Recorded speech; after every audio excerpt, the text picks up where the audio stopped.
Welcome, Dr. Sakakeeny, to Ethnomusicology Student News. We're very happy to have you here for this special issue on sound studies.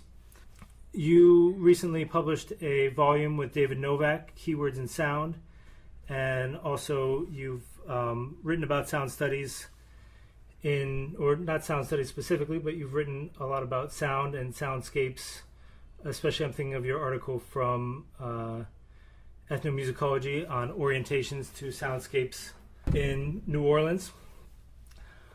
So to start out with, why don't you tell us a little bit about how you came to sound studies as a useful paradigm for your research?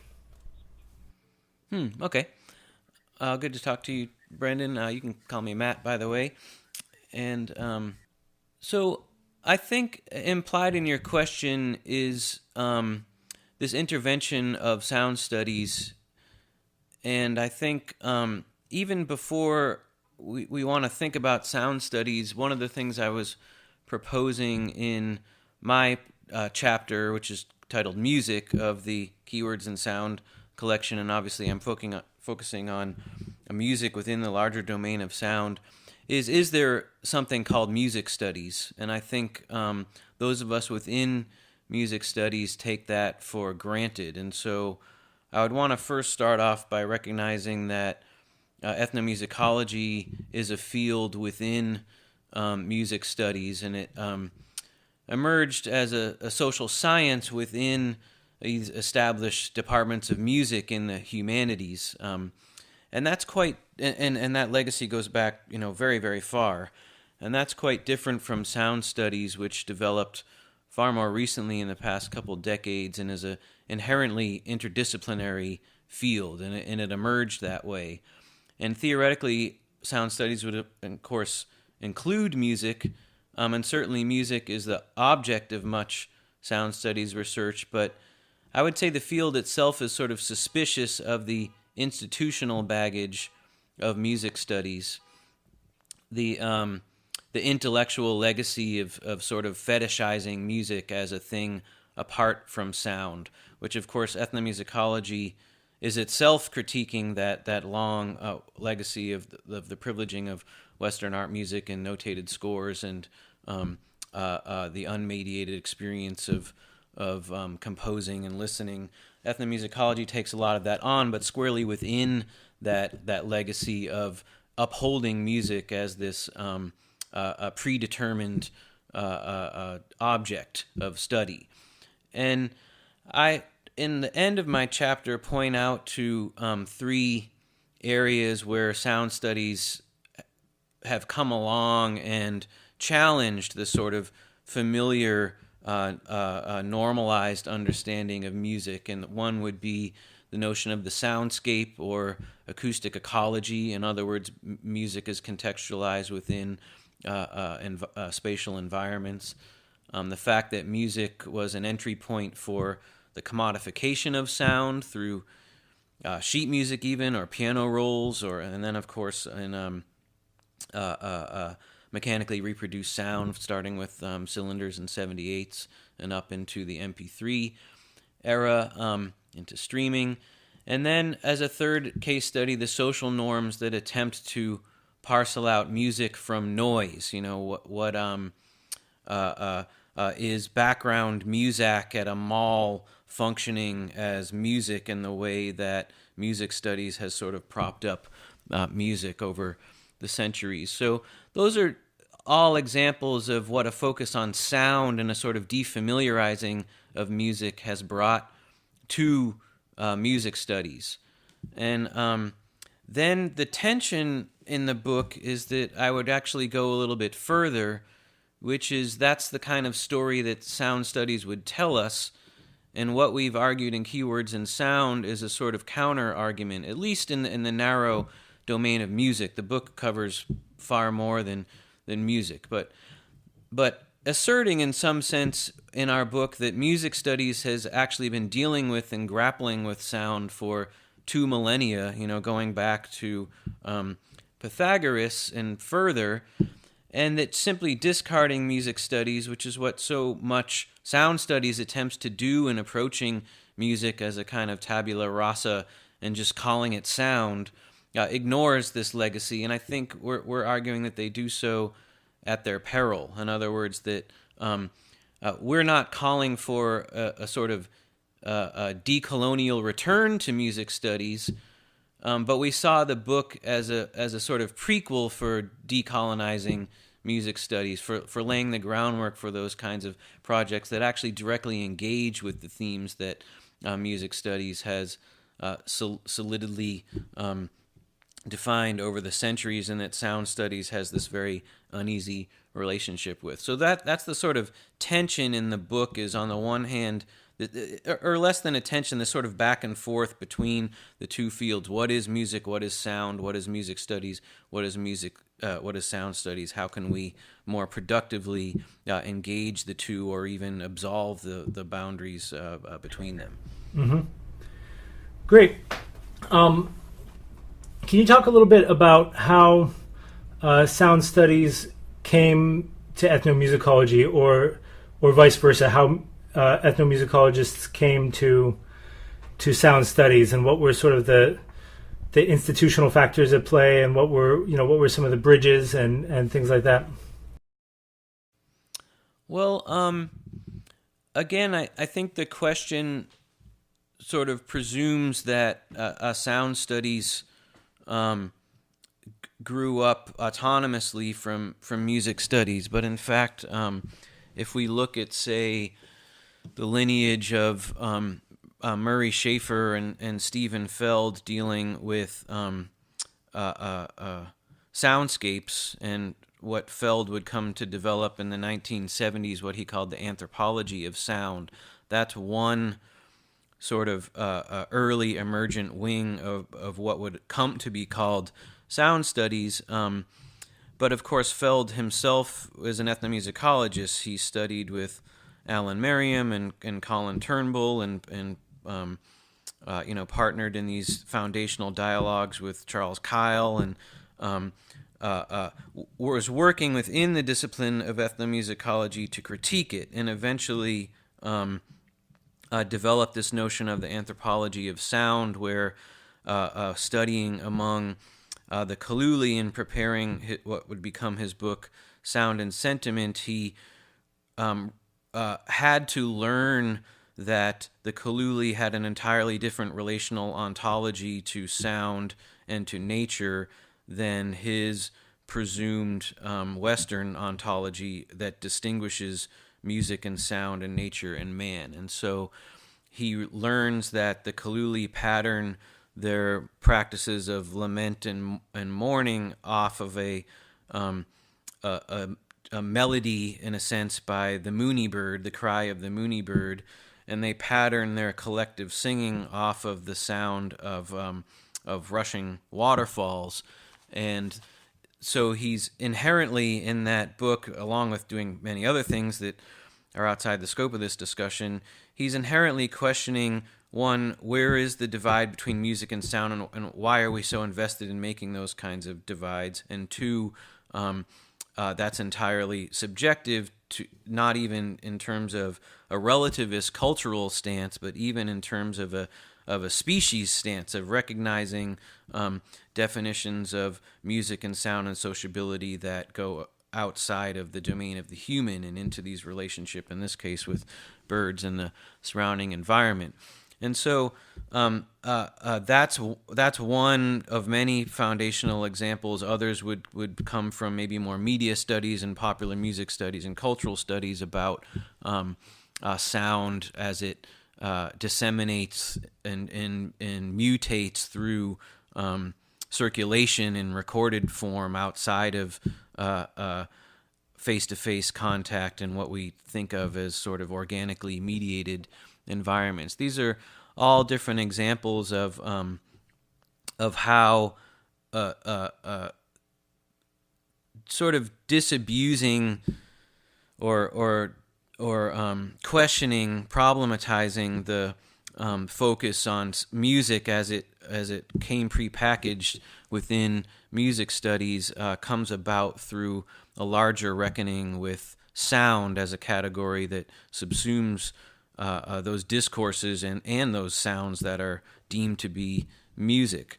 But I guess I'm a little uncomfortable with thinking them as like sound studies is happening over in some corner of academia and it arrives fully packaged into music studies, because at least ideally, and certainly historically, as I pointed out, there's examples of this. There's a exchange happening there, and people like me and Stephen Feld and Anna Ochoa and Jonathan Stern and others, Myra Mills, are making don't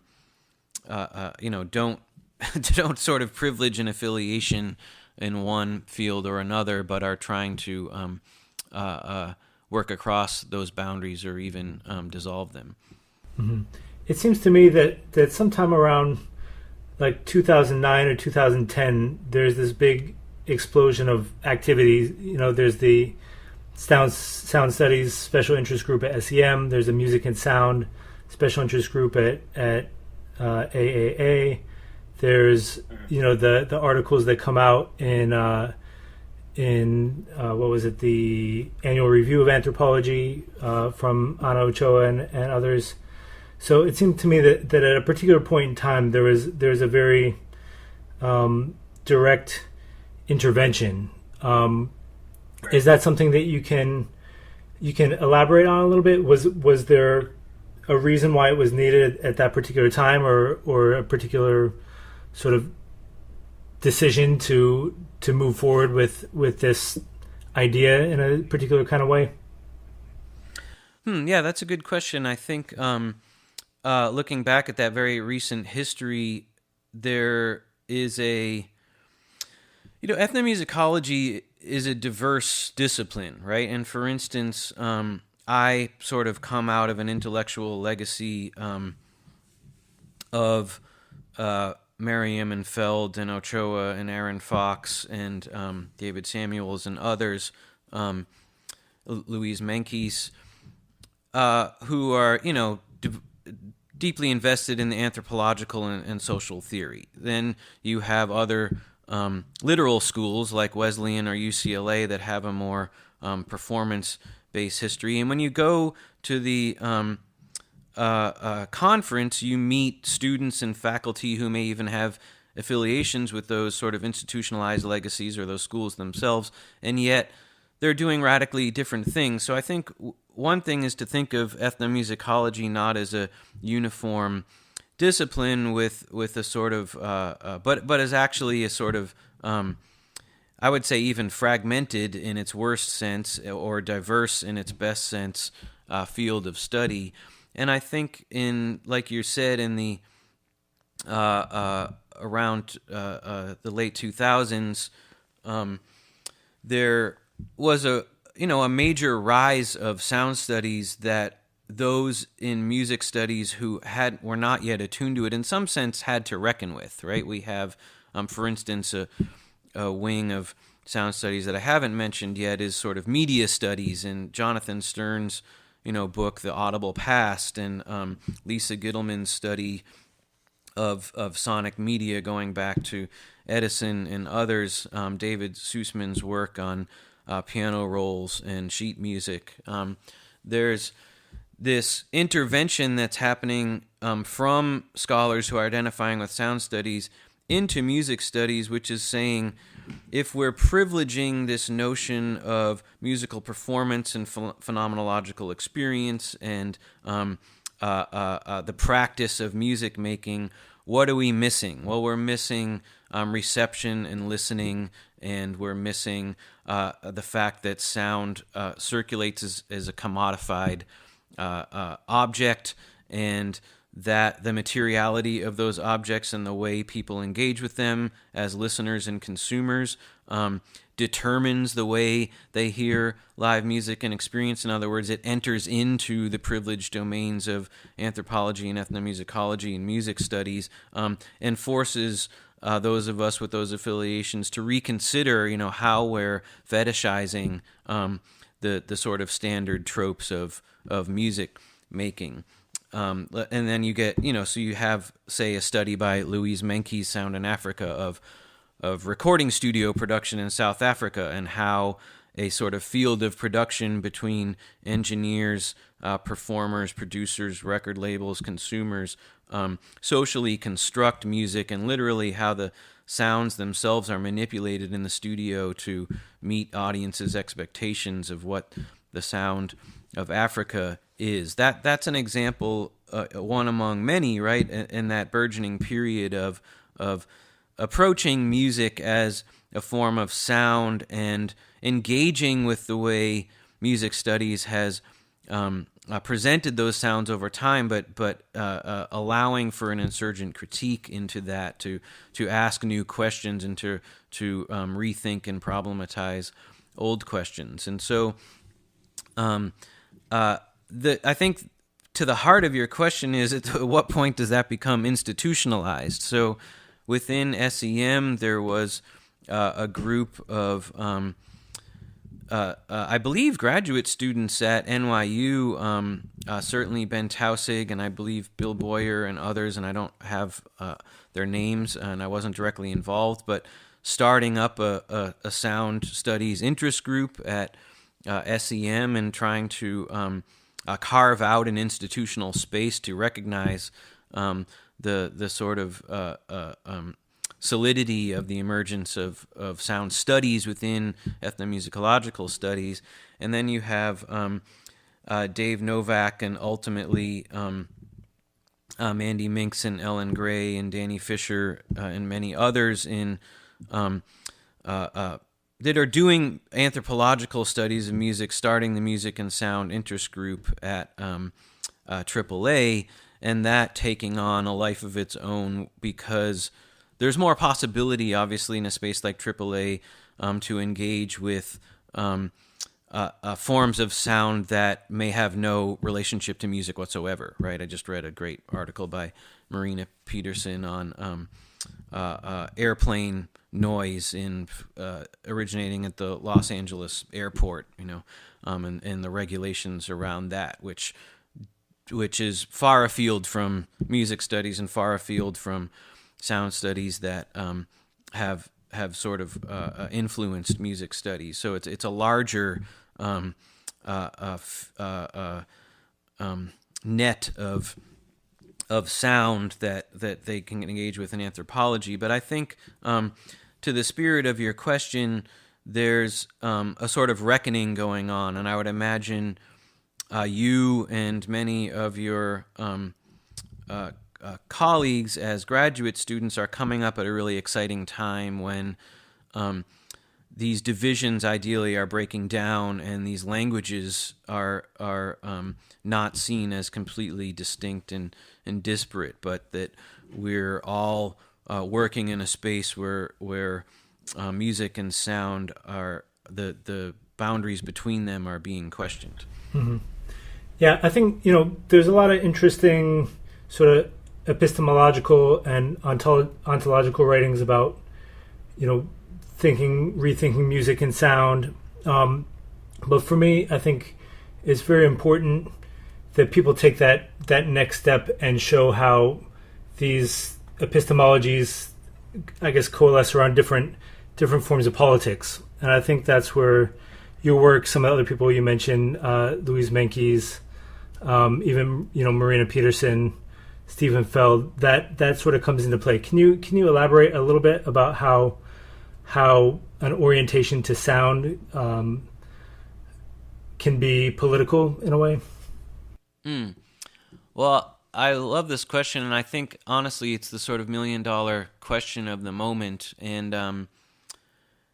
the notion of where does the political intersect with the musical and the sonic, and this is something I think again there's a sort of sector within ethnomusicology that's really attempting to grapple with this question, and to see it as something that's very pressing in this moment, right? Whereas, for instance, forms of sonic and musical torture are being enacted on detainees in American military prisons, and we have, say, Suzanne Cusick and David Sussman and Martin Daughtry working on that very pressing and timely question. And you get, say, Daphne Carr, a graduate student at NYU, seeing that within a larger spectrum of sort of sound as a weapon in the use of police and protesting right here in the United States. And I think in this moment where our freedoms are being challenged by the executive branch of this country, that question is being asked by people that might not have asked that question a few years ago.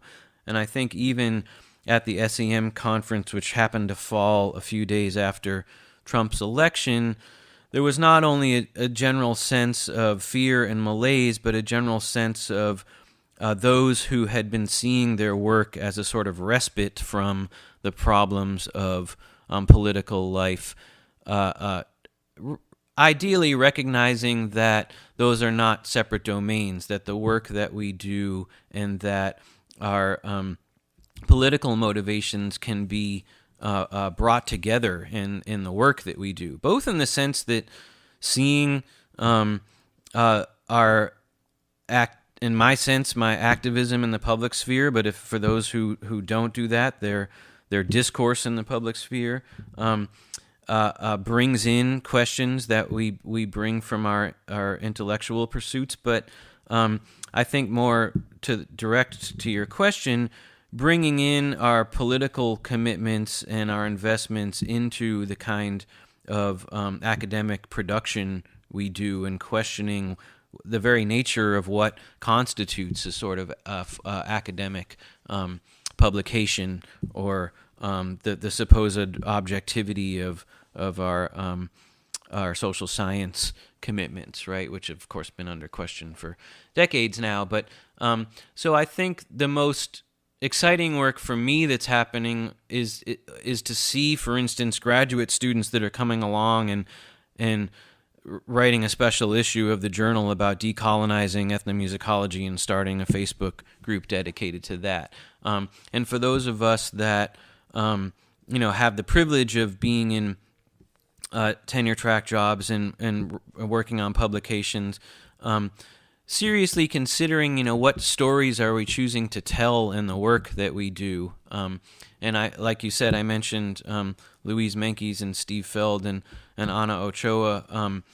I mean, to use the example of my own work, I think my first major essay, Under the Bridge, was an attempt to interpret, analyze the politics of sound in the brass band parades of New Orleans. And on the one hand, I was very deeply invested in Stephen Feld's theory of acoustomology, which at the time was explicitly around how sound it resonates and is known and experienced in space, to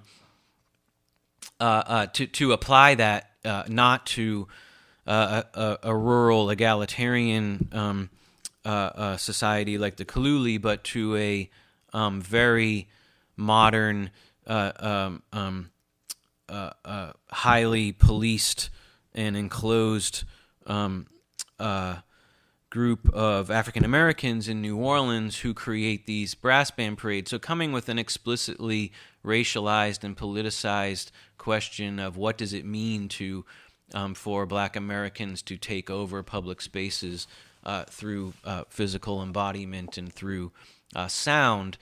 So on the one hand, paying homage to Feld's intellectual legacy, but asking a different set of highly politicized questions about anti-Black racism in these very lo-fi urban environments that are designed to enclose them. And the very notion that sound structure was inseparable from social structure was inspired by Steve's work and Lomax before him and others after them. But I'm just wondering where all the politics of sound were in that literature when I was writing that in 2010. And then Steve's own work since then has become, around jazz cosmopolitanism and Accra, has become more explicitly political. And many of the colleagues I mentioned before me and after me have been asking these questions of how we bring together or see as already entangled: the political, the social, the musical, the sonic. Now, for students today, maybe some students who are just starting out, who are going into the field, I think from your book, from the things that we've seen, there's definitely a particular analytical repertoire around sound studies. You mentioned what is it, acoustomology and acousmatics and soundscapes. How about on the level of methodology? Are there things that people can be doing beyond what they were already doing in musical analysis and musical recordings, or regular ethnographic methods that sound studies introduces? Yeah, I mean, I think if sound studies is to be truly interdisciplinary, then the methodological toolbox, in a sense, is boundless. I think those of us working within ethnomusicology are exemplars of analyzing sound that extends and problematizes music studies. I think of like Ana Ochoa's work on the boga at the beginning of her book Orality. She's doing historical ethnography, for one, but she's also doing multi-species and relational ontology theory that comes out of anthropology in the work of Viveros de Castro and others. And then she's doing post-colonial theory of taking on how especially European philosophers and folklorists and others, but also we're in dialogue with Colombian, because her field site is Colombia, in dialogue with Colombian thinkers and folklorists and academics and intellectuals in sort of setting the terms by which music, noise, sound, voice, all of these concepts became sedimented and bounded. And that's a great example of a multi-pronged approach to study in terms of the methodologies being deployed there. One could argue, well, how can this be ethnomusicology if there's no ethnography? Well, of course, this is ethnohistory in a sense, so it's not top-down great man historiography by any means. But I think even pursuing the spirit of that question, who cares? And Kiri Miller is doing amazing work doing ethnography of virtual and online communities. Many of us borrow from cultural studies and the notion of reading documents of texts into our ethnographic work and giving it the context of how those texts are actually consumed or read or interpreted in everyday life by actual people. So I think the methodological expanse is wide open, and one of the things I love about going to the ethnomusicology conference is actually going to hear papers by the students and the up and coming ethnomusicologists, because I can see that they're bringing in methodologies that don't adhere to, say, Merriam's notion of ethnomusicology as the perfect union of music and anthropology, or Mantle Hood's notion of bimusicality, that you must, go study with a master practitioner and learn the ways of the music through instrumental or vocal technique, right? That many of us who are working now, and especially those who are emerging now and coming up, aren't seeing any need to commit themselves to one particular methodology and to privilege the historical prominence of ethnography. So, just as one example, I'll say that when I was working on my book, Roll With It, the brass band musicians kept referring back to this incident where Joseph Williams, the trombonist in the Hot 8 brass band, who was known as Shotgun Joe, was murdered by the New Orleans Police Department. And that had happened in 2004. I had actually lived in New Orleans up until that time, but was away in graduate school when that happened. And when I came back in 2006, Joe was gone. How could I do ethnography of this incredibly important figure in the lives of these musicians I was interacting with? Well, I could do it through oral history. I could do it through newspaper research. I interviewed lawyers who told me how the NOPD gets away with essentially killing people and absolving themselves from investigation, and piecing together, in a sense, his biography as a central node within my field site, but as somebody who I couldn't interact with directly. Right? Those are that's a methodological question as much as it is a sort of a structural question of the kind of stories we choose to tell as ethnomusicologists. That story needed to be told. I needed to tell that story in this intervention I was trying to make about how a book in ethnomusicology could be about social justice and not just about some intellectual trope that happened to gesture towards social justice at the margins, right? But actually center the problem of racial inequity as the topic and the theme of the book. That story needed to be told, and I needed to draw upon non-traditional, within ethnomusicology anyway, methods for telling that story.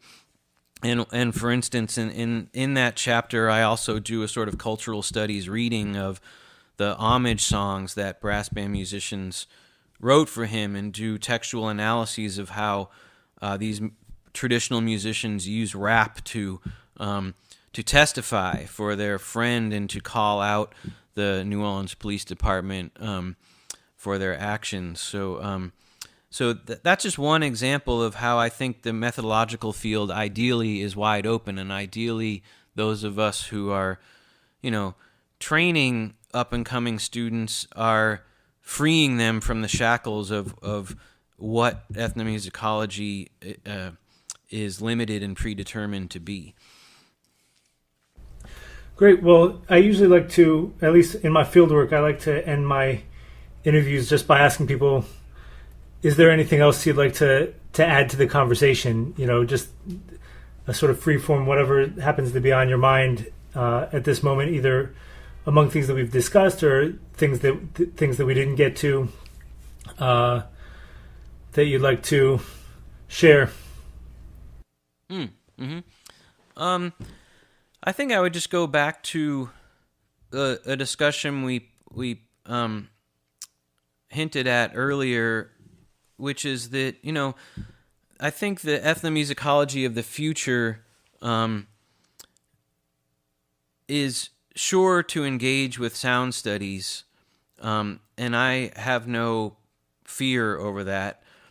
I think the larger question is whatever we choose to engage with, whatever music and sound and whatever intellectual legacies we choose to engage with, what kind of stories are we going to choose to tell?